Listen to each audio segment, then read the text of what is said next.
Yes.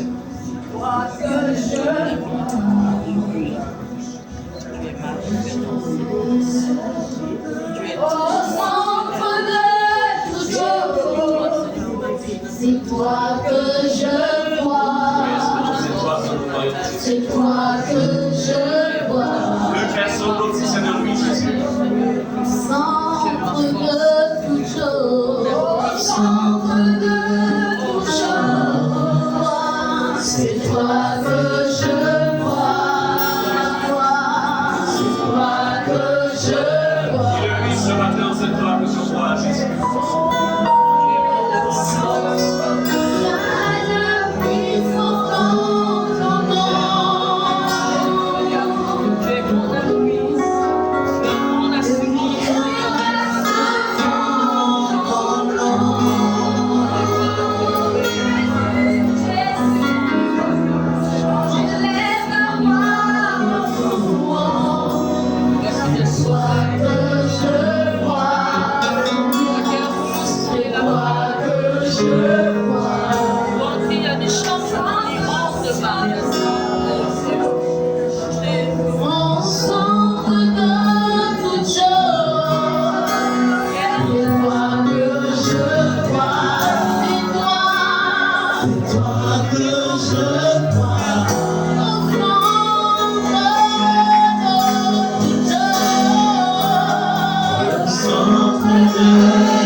Ta présence nous fait du bien. Yes.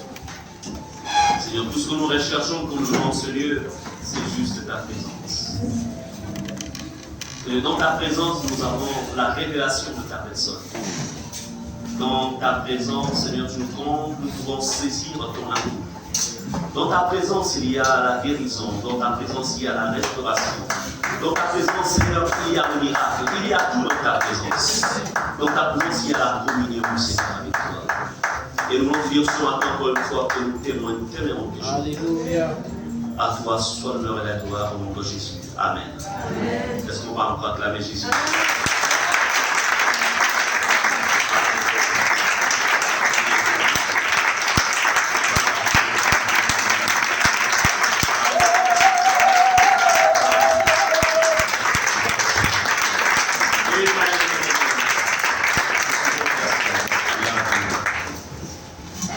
Gloire au Seigneur. Bénissons le Seigneur.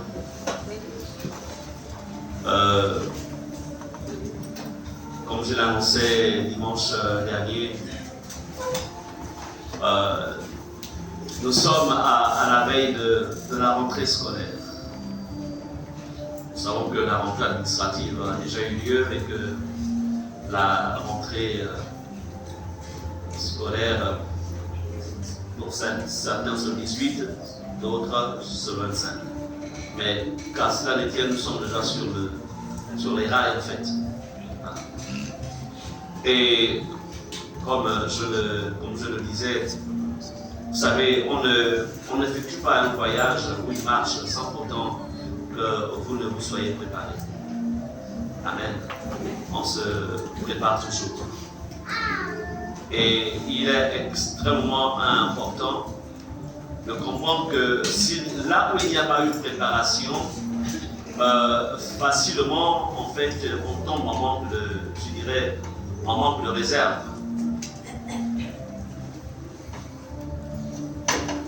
Le tout n'est pas d'envoyer nos enfants à l'école, le tout n'est pas d'être engagé dans une activité séculière. Mais la question, est-ce que ce que je vais rechercher, ce que je recherche, est-ce que ce que je veux, ce à quoi je m'attends, est-ce que je vais l'obtenir? Donc, voudrais-je dire par là? Vous savez, Jésus a dit, nous sommes dans ce monde, mais nous ne sommes pas de ce monde. Amen. Amen. Combien de vies, combien de personnes, combien d'enfants, combien ont été en fait victimes des programmes occultes, des programmes sorcellaires, combien ont été victimes dans certains milieux scolaires? Combien? C'est pourquoi le thème que je vais développer aujourd'hui, parce qu'après je prierai pour les enfants, pour tous ceux qui vont à l'école, au lycée, collège et autres. Je vais parler en fait de la destruction des programmes sorcellaires contre la vie de vos enfants, ou la vie des enfants. Répétons, la destruction des programmes sorcellaires contre la vie. Vous ou contre les études de nos enfants. Ça paraîtra peut-être étrange pour certains, mais la vérité c'est que nous vivons dans un monde où, comme dit la parole de Dieu, mon peuple, si on dit mon peuple est détruit parce qu'il lui manque la connaissance. Parce qu'il lui manque la connaissance. Chers parents, la sorcellerie dans les écoles n'est pas un sujet à prendre à la légère. Je reprends, la sorcellerie dans les écoles, que ce soit primaire, secondaire, même universitaire, n'est pas un sujet à prendre à la légère. L'ignorance de plusieurs, l'ignorance des actes occultes, contre plusieurs enfants dans les écoles, c'est-à-dire qu'un parent qui est ignorant, en fait, n'empêchera pas aux conséquences de ces personnes-là qui sont animées, qui sont des agents de terreur, ne les empêcheront pas en fait de poser des actes dans l'ombre. L'ignorance ne t'exempte pas de la conséquence. Est-ce que vous comprenez cela? L'ignorance ne va pas t'exempter. Ce n'est pas parce que tu ne connais pas que tu vas être épargné de ce qui pourrait arriver. C'est pourquoi, comme je vous l'ai souvent dit, la connaissance est la principale clé de la délivrance, de la liberté, de la victoire. Tu peux prier, tu peux jeûner, mais si ta prière et ton jeûne sont basés sur l'ignorance, c'est-à-dire que tu ne maîtrises pas le contenu de la situation, tu peux jeûner, tu peux prier, ça ne va rien changer. Est-ce que vous comprenez cela?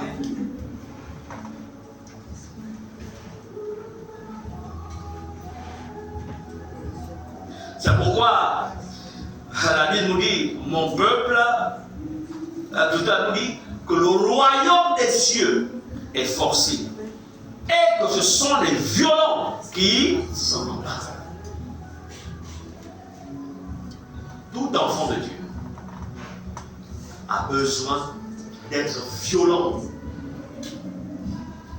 pour acquérir, pour posséder, mais aussi pour sécuriser. Là où il n'y a pas de violence, l'ennemi aura de l'espace. Il est question ici de préparer les 9 mois scolaires de vos enfants. Certains vont à l'université, d'autres, qu'importe les écoles. Ce qui n'a pas été préparé, ce qui n'a pas été sécurisé, l'ennemi peut avoir accès. C'est pourquoi il est question, il va être question ce matin de sécuriser ce qui t'appartient. Dans le monde physique, il nous faut 9 mois, c'est-à-dire pour achever la scolarité, l'année 2023-2024. Mais dans le monde de l'esprit, le monde de l'esprit, en fait, n'a pas les mêmes, n'est pas composé comme le monde physique. N'a pas la même composition.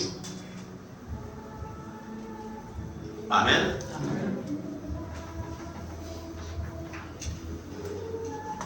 Bien-aimés, tant de vies ont été dépouillées de leur gloire à cause des voleurs spirituels. Il y a beaucoup de voleurs spirituels dans les écoles. Il y a beaucoup de voleurs spirituels dans les lycées et collèges. Il y a beaucoup de voleurs spirituels dans les universités. Il y a beaucoup de voleurs spirituels. Et si tu ne protèges pas ce qui est à toi, ces voleurs vont passer. Tous comme nous sommes nés avec un coefficient intellectuel extrêmement élevé que Dieu, en fait, nous a donné. Afin de réussir, en fait, dans ce monde. Mais beaucoup ont été victimes de ces voleurs spirituels.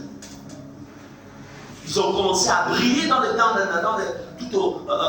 les classes primaires, même jusqu'au secondaire. Il y a des délivrances qu'on a souvent fait ici. Et on entend des esprits dire, c'est moi qui ai volé, j'ai bloqué sa réussite scolaire. Des démons qui parlent, des esprits humains qui parlent. Vous comprenez cela? Amen. Amen. Le diable est méchant.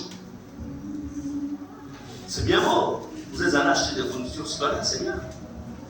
Vous êtes déjà allé payer, on appelle ça comme un endroit, bon, c'est vrai qu'aujourd'hui le public devient gratuit, mais quand ce qui est vrai, tu es allé acheter des fournitures, tu as pris toutes les dispositions.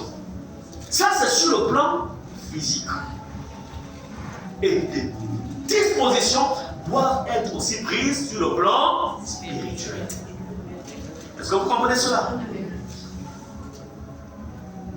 Parce que le diable ne vient que dérober, égorger et détruire. Bien aimé, lorsque nous allons dans 1 Roi 21, vous lirez cela à la maison. Et peut-être l'ignorance. On nous parle en fait de Naboth qui avait un champ. Et le roi Akab va convoiter le champ de Naboth. Il appelle Naboth, il lui dit, écoute, je suis prêt à acheter ton champ comme il n'est pas loin de mon palais. Je suis même prêt à te donner plus que ce que tu as. Naboth dit, je ne vendrai jamais l'héritage de mes pères. Mais écoutez ceci. Akab va tout faire par l'entremise de sa femme sorcière Jézabel de dépouiller Naboth de son champ en le tuant. Naboth était innocent, mais son innocence ne va pas empêcher à la sorcière Jézabel de pouvoir exécuter le plan macabre qui avait fait en sorte que Naboth soit tué et dépossédé de son champ. Ton innocence, si tu n'as pas la connaissance des plans, des complots, tu n'empêcheras pas l'ennemi de t'atteindre ou d'atteindre ce qui est à toi. Vous avez les chrétiens qui disent, bon, moi je n'ai rien fait dans ma vie, moi je suis quelqu'un qui m'a activité à côté, moi je ne suis pas trop avec les gens. Oui, tu n'as pas de problème avec les gens, mais il y a des gens qui ont des problèmes contre toi. C'est pas parce que tu es quelqu'un de saint, quelqu'un qui a une vie rangée. Oui, c'est bien.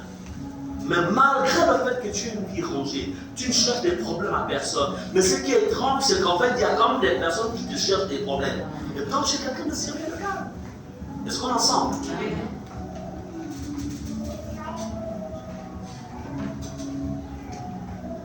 Matthieu 12 plutôt dit ceci. Depuis le temps de Jean-Baptiste, jusqu'à présent, le royaume de Dieu est forcé. Et ce sont les violents qui s'en parlent. Comme je l'ai souvent dit, le christianisme, en fait, un christianisme qui n'est pas plein de spiritualité, c'est de la religion en fait. Il faudrait que ta relation avec Dieu, il faudrait que ton alliance avec Dieu t'emmène en fait à pouvoir prendre les devants sur certaines situations. Il faudrait que tu vives les retombées de ta relation et de ta communion avec le Seigneur. Amen. Alors, je voudrais le culte de ce matin va être un peu plus un culte où on va beaucoup travailler dans le combat spirituel. Préparer le terrain. Est-ce qu'on est ensemble? C'est un culte de combat, mais je veux juste vous donner des informations qui vont vous permettre, qui vont vous emmener en fait à travailler tout à l'heure. Donc nous sommes en train de travailler sur ce que je dirais la destruction des programmes sorcellaires. Rien n'arrive dans la vie de quelqu'un sans pourtant qu'il y ait eu une programmation. Sans pourtant qu'il y ait eu un plan. Même Dieu programme des choses pour lui. Quand il dit, j'ai formé pour vous des projets de paix et non de malheur. Ce n'est pas une programmation, mais dans le cadre de la bénédiction. Est-ce qu'on est ensemble? Voici 2023-2024, l'année académique. Il est question donc de détruire, de déstabiliser, de sécuriser. Alors, ouvrons 2 Corinthiens 2, verset 11. 2 Corinthiens chapitre 2, verset 11. Je vais lire la parole de Dieu.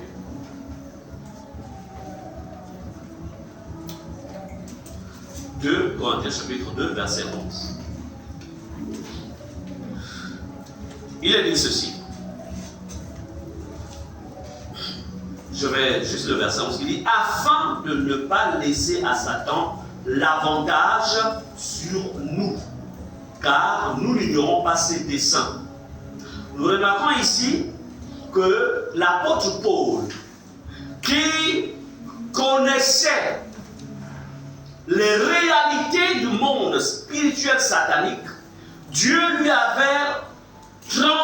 avait transmis une connaissance. Parce que quand il dit dans Éphésiens chapitre 6 à partir du verset 6, il dit, nous n'avons pas à lutter contre la chair et le sang, mais contre les dominations, contre les autorités, contre les esprits méchants, etc. En fait, qui a révélé à Paul? Qui lui a révélé cette connaissance? C'est le Seigneur. Paul avait une telle connaissance du monde des ténèbres qu'il a pu achever sa course debout. Il dit, j'ai achevé ma course. J'ai gardé la foi. Est-ce qu'on est ensemble? Tu ne peux pas mener une vie de victoire permanente si tu ne sais pas comment combattre ton ennemi. Vous aurez des personnes qui vous diront parfois, mais toujours ces trucs-là, toujours les démons, toujours le diable, toujours. Mais c'est lui qui est l'ennemi de nos âmes. Il faut le maintenir neutralisé. Il faut le paralyser. Il faut le maintenir. Amen.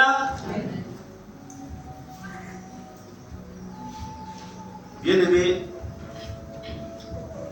nous allons voir comment la sorcellerie agit dans les écoles.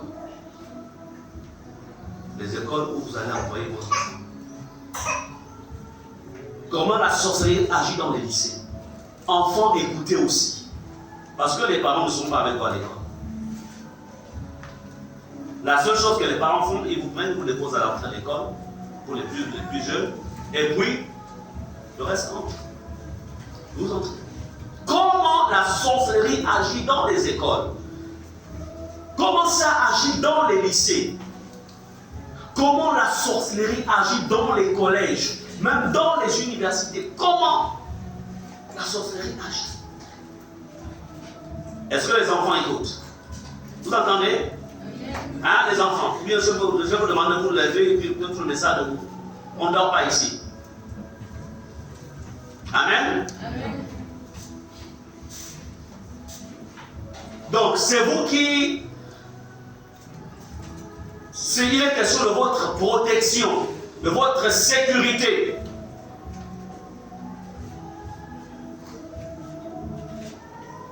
Donc, il est important de comprendre que les écoles, ces milieux-là, ne sont pas des endroits forcément sains et propres sur le plan spirituel.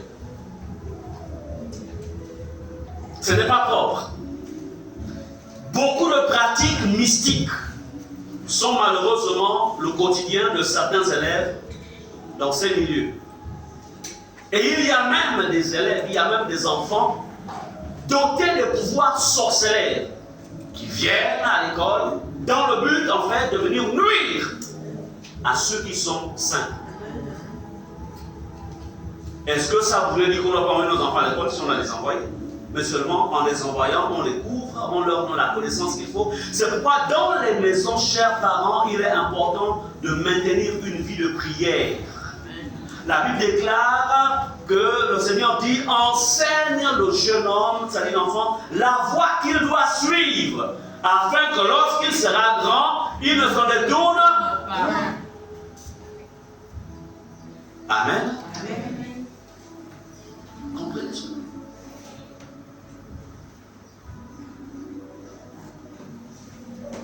Alors, la première chose, c'est qu'il faut d'abord repérer comment en fait la sorcellerie agit-elle dans les écoles.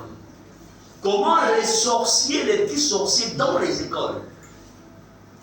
Je voudrais vous dire que ce n'est jamais écrit sur le visage de quelqu'un sorcier. Que la personne soit vieillard, que la personne soit adulte, que la personne soit jeune ou qu'elle soit enfant, ce n'est jamais écrit sur le front sorcier. Ce n'est jamais écrit. Mais la Bible nous dit, c'est à leurs fruits que vous les reconnaîtrez.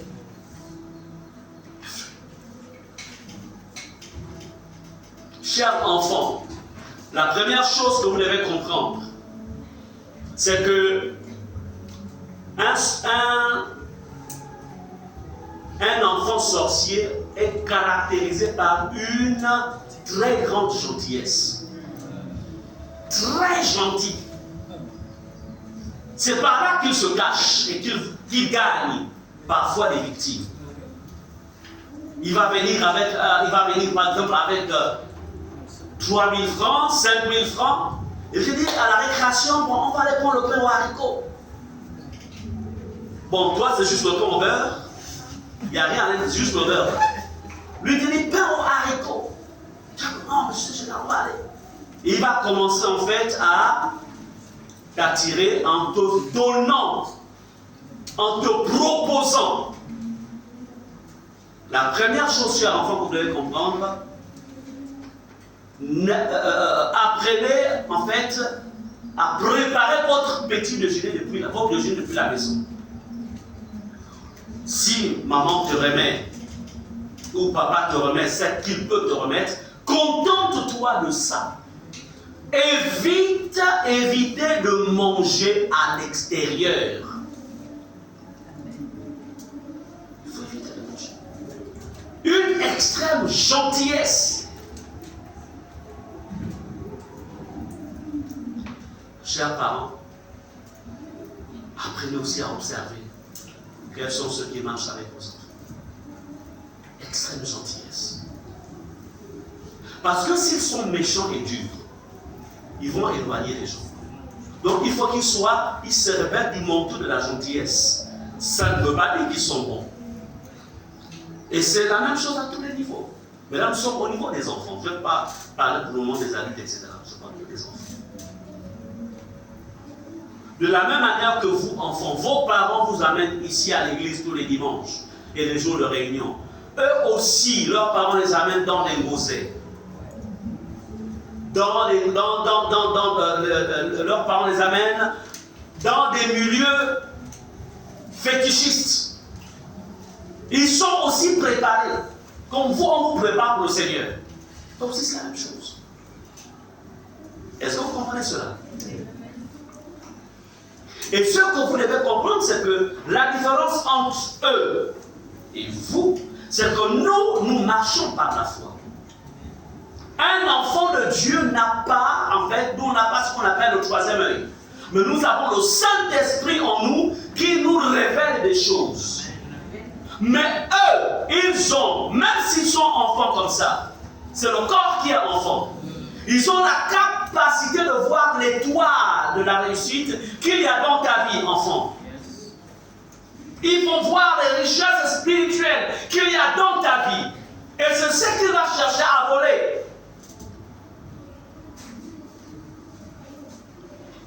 Amen. Amen.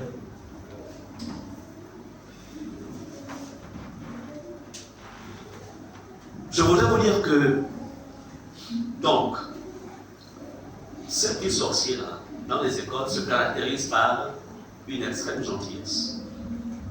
Je voudrais vous dire que, de la même manière que nous disons souvent ici que les jeunes sont appelés à toucher d'autres jeunes dans le Seigneur.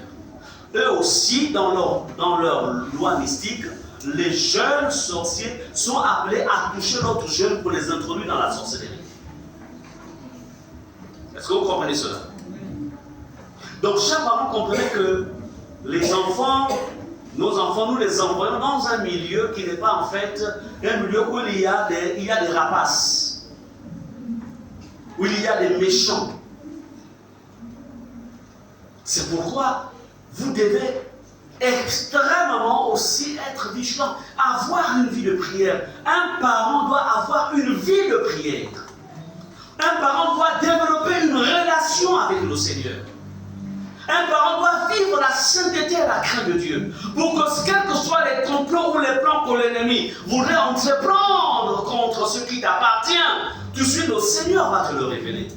Mais si tu es distrait par les films, tu es distrait en fait par les choses de ce monde, lorsque le serpent rentrera dans ta maison, tu ne le verras même pas entrer. Est-ce que nous comprenons cela? Lorsque l'enfant sort de ta maison, quand tu le déposes à l'école, en vérité, tu ne contrôles plus là. On est ensemble. Tu ne reprends le contrôle quand on le récupère à midi. Mais au niveau de l'école, tu le contrôles. Tu n'as plus le contrôle.